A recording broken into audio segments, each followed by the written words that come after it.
I noticed something on Google Maps. When I zoomed in, it kind of looked a little bit like a car. I got the text message from Erika, and there was a skeletal remains of a person inside of the car. Yes, it's gotta be.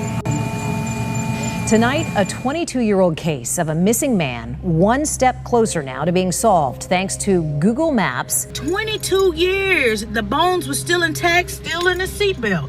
That's crazy. Google are solving a 22-year-old missing case. The facts around this case are pretty bizarre. My name is Jerry and Nyman, and I found a dead body using Google Maps.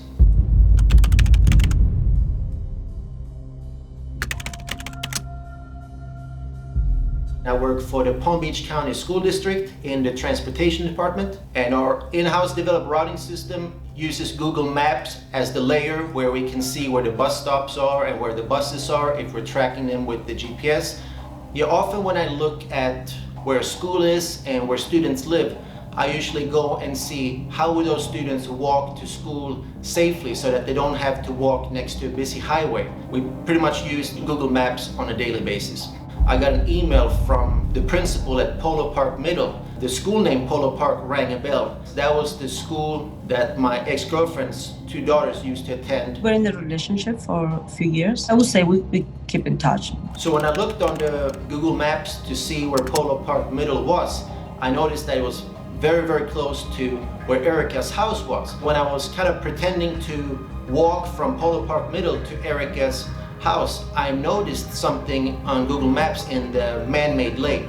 Kind of looked a little bit like a car, and I tried to compare it to cars that were parked nearby. I thought, let me see if I can text Erika and see if she can walk out in her backyard to see if she could see the car. And I texted her that screenshot.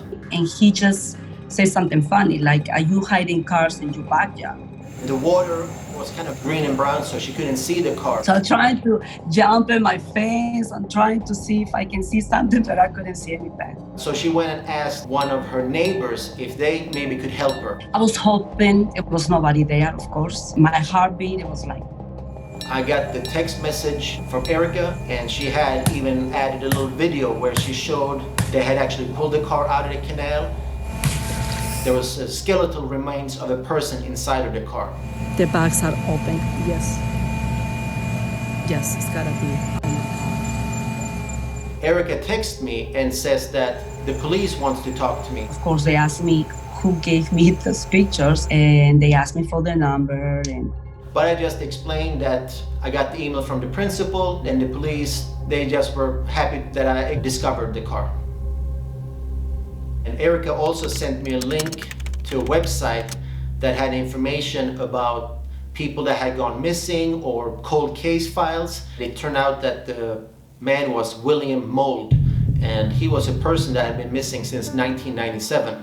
It explained that he had been at a nightclub. He made a call to the girlfriend around 9 p.m. saying that he was coming home.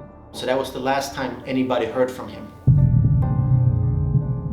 At the time, in 1997, that's when they were actually building the whole community that Erika lives in. So it would have been just a complete construction zone. There was nothing in the area.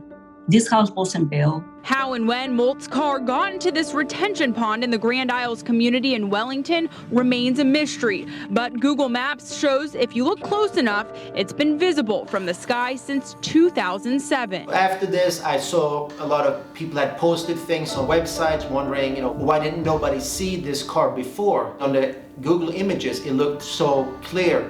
But when you actually stand next to one of these man-made lakes, they're typically brown or green, and it's almost impossible to see what's in the water. No, I couldn't see nothing. Yeah, I think it was just great for the family to get closure after all these years.